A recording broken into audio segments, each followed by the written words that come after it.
क्या जनहित मुद्दों से ध्यान भटकाने के लिए असम बंगाल चुनाव धांधली करके जीतना जरूरी था?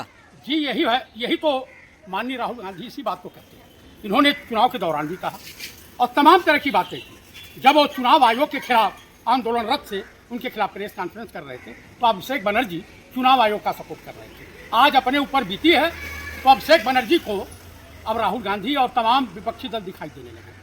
भाई आपने ही बंगाल में शरण दी थी बीजेपी को, तो आप झेलो। और आपको सब कुछ पता होते हुए भी पर इस तरह का, जबकि ममता दीदी की मैं बहुत इज्जत करता हूँ, सम्मान करता हूँ। एक कहावत आपने सुना होगा, जली को आग कहते हैं, बुझी को राख कहते हैं। जिस राख से बारूद बने उसे नेता प्रतिपक्ष राहुल गांधी कहते हैं। उन्होंने अपनी दादी की शहादत को देखा है, अपने बाप को विभिन्न टुकड़ों में चेंज होते हुए देखा है। और देश की तमाम विपक्षी पार्टियां कांग्रेस पर ठिकाना फोड़ेगी। इनको सजाने और संवारने में कांग्रेस ने अपना संगठन खो दिया। उत्तर प्रदेश में कहीं जगह नहीं बची है। आप बताइए कि तमाम दलों से आयातित नेता आकर के भाजपाई एजेंटों के तौर पे कांग्रेस में काम कर रहे हैं। कांग्रेस खुद धर्म संकट में पड़ी हुई है कि उनका संगठन कैसे मजबूत हो। आप मुझे बता दीजिए कि भाई कांग्रेस की मुखालफत आपने किया, आप पुरानी कांग्रेसी थी, और उत्तर प्रदेश में तमाम जो कांग्रेसी सरकारों में मुख्यमंत्री रहे, किसी ने मुलायम सिंह जी की मदद की, किसी ने काशीराम की मदद की। तो कुल मिलाकर के तो गद्दार तो कांग्रेस पार्टी में थे, जो अपने पार्टी के पीठ में खंजर घोंपते रहे और गांधी परिवार चुपचाप मौन होकर देखता रहा, सहनशीलता दिखाता रहा। भाई इस देश में सबको जीने खाने। नहीं तो जिस वक्त सरदार वल्लभ भाई पटेल ने बोला था, आरएसएस पर बैन किया था, उसी वक्त अगर पंडित नेहरू लगातार बैन किए होते तो कम से कम ये दशा दुर्दशा नहीं होती। तो ये जो है बेईमानी इनके ब्लड में है, भाजपाई नेताओं की। और कुल मिलाकर के ये जो कर रहे हैं वो करने दीजिए। इस देश की जब तक जनता सड़कों पे नहीं उतरेगी, भूखी नंगी जनता, तब तक इस देश का भला होने वाला नहीं है। कोई पार्टी कुछ नहीं कर पाएगी। अभी बंगाल से जो है ममता का पतन हुआ है, अब उत्तर प्रदेश में अखिलेश बचे हुए मजबूत, मायावती साफ है, तो अखिलेश को टारगेट ये सब करेंगे।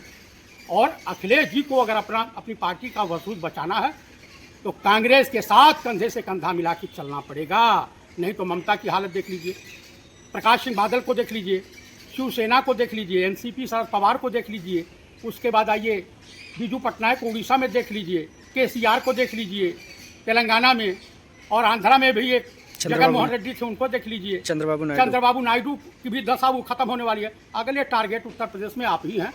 इसके अलावा आम आदमी पार्टी को देख लीजिए, 7 सांसद तोड़ दिया। तो वो सब ये नहीं कि उनको शर्म नहीं है, वो बेशरम हो गए हैं सरकार में बैठे लोग। और जिन कांग्रेसी नेताओं ने, चाहे अहमद पटेल हो या गुलाम नबी आज़ाद, जिन्होंने इनको बचाया, जिसमें बाला साहब ठाकरे ने बुला करके शरद पवार को कहा था कि सरकार में अमित शाह को बचाइए। तो कुल मिला करके कांग्रेसी नेता भी उतना गुनाहगार है जितना विपक्षी है। और कांग्रेस ये नहीं चाहती थी कि इस देश में किसी के साथ विद्रोह से दुश्मनी का निर्वहन करते हुए इस तरह का कार्य किया जाए, लेकिन इन सबों ने रास्ता खोल दिया। राहुल गांधी को तो कईयों घंटे, 50-100 घंटे बैठाया गया सीबीआई के सामने, ईडी के सामने, लेकिन वो आदमी कहीं से हाइबे नहीं करे। ममता दीदी ईमानदार हैं, मैं उनकी तहे दिल से इज्जत करता हूँ, उनको सैल्यूट करता हूँ, लेकिन बंगाल में कांग्रेस चुनाव स्थापित हो पावे इसके लिए उन्होंने बीजेपी से गठजोड़ की और इनकी तमाम कमजोर नसों को जान लिया सर, और इसलिए इनको उन सबों ने समाप्त कर दिया। तो इस तरह से कुल मिलाकर के मैं यही कहूँगा कि कांग्रेस ही इस देश में रहेगी। हमें तो हम कांग्रेसियों को तो ब्रिटानिया गवर्नमेंट नहीं निपटा पाई, अटल निपटाते चले गए, ये बलराज मधोक तमाम आरएसएस वाले निपटा करके थक गए। लेकिन हम जात पात की राजनीति नहीं करते हैं, हम धर्म और लिंग भेद की राजनीति नहीं करते हैं। जात पर न पात पर, राहुल जी की बात पर मुहर लगेगी हाथ पर, हमारा शुद्ध रूप से नारा यही है। हेलो गाइस, अगर आपको हमारे वीडियो पसंद आते हैं तो ज्यादा से ज्यादा हमारे वीडियो को शेयर कीजिए, चैनल को सब्सक्राइब कीजिए, बेल आइकन को अवश्य दबाइए, जिससे हमारे लेटेस्ट अपडेट आप तक आसानी से पहुंच सके।